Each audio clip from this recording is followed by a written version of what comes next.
আসসালামু আলাইকুম, সবাইকে বিজয় দিবসের শুভেচ্ছা। বিজয় দিবস উপলক্ষে আজকে আয়াতের বাবা আমাদের ট্রিট দিবে, সেই জন্য দেখেন আয়াত ও আসিনাত নাচতাছে খুশিতে।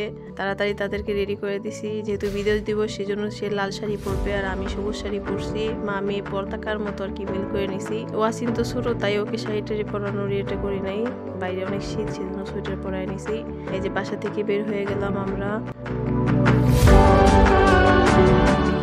এইদিকে আইসা দেখি যে ছোটবেলার একটা খেলা খেলতেছে সবাই। ছোটবেলায় এই খেলাটা আমরা অনেক খেলতাম, যদিও এটা এখন এই জায়গায় রিংস দিয়ে কি খেলা হচ্ছে, জিতলে সে পাবে। আমাদের সময় এরকম ছিল না হয়তো বা, তখন আমরা এটাকে খেলতাম সাতচারা নামে আর কি এটা পরিচিত। এক এক এলাকায় হয়তো বা এক এক নামে এটা পরিচিত ছিল। তো এই খেলাটা দেখা আর কি ক্যামেরা বন্দি না করে পারলাম না। যে এখন আমরা যাচ্ছি রেস্টুরেন্টে। ফাইনালি আমরা রেস্টুরেন্টে এসে পড়লাম। এই যে আয়াত ওয়াসিনাত দুজনেই ঘোরাফেরা করতেছে, তাদের কখন খাবার আসবে তাদের তো আর তস হইতেছে না। এই জন্য বাপাঘরটা ঘোরানোর জন্য আবার উপরে চলে গেলে চলো নিচে থেকে না থেকে উপরে যায়। উপরের লুকটা অনেক সুন্দর। এই যে আয়াত এই জায়গায় ফটোশুট করলো, এই যে সে তার বাবার খুলে বসে রয়েছে। ওয়াসিনাত তো ছবি তুলতে চাইতেই আছে না, খাবে কি করবে সেটা নিয়ে দাঁড়িয়ে।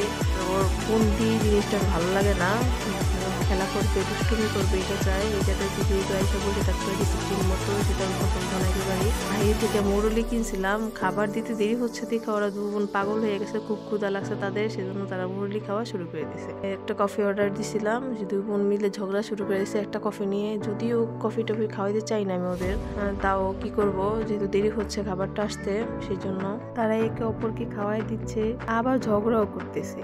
কি যে শুরু করছে, সুগারটা মিশাই নিছে, এতক্ষণ সুগার মিশাই নিয়েছে, সেজন্য দিতে দিতে লাগতেছিল। ওয়াসিন খেতে চাইছিল না, সেজন্য ওয়াসিন আবার মিষ্টি খেতে বেশি পছন্দ করে। যদিও ছোট ছোট মানুষ মিষ্টি খাওয়াটা ঠিক না, চিনিযুক্ত খাবার খাওয়াটা কিন্তু অনেক পছন্দ করে এটা খাইতে। করবো মানে আয়াত যেগুলা খায় সেগুলো খেতে চায়, এই জন্য ওকে মানে অন্যরকম ভাবে বড় করতে পারি নাই। আয়াতকে যেভাবে পারছে আর কি, আয়াতের সময় তো কোনো ছোট মানুষ ছিল না, যেগুলা খাওয়াইতাম সেগুলোই খাইতো। এখন ও তো আয়াত যেটা খায় সেটাই খেতে চায়। এই যে অবশেষে আমাদের পিৎজাটা এসে পড়েছে, দেখুন শুরু করছে কি গরম, তাও তাদের তো খেতেছে না, তারা তাদের খাবে। এই যে পিৎজা খাওয়া শেষ করে আমরা বাসায় চলে যাচ্ছি।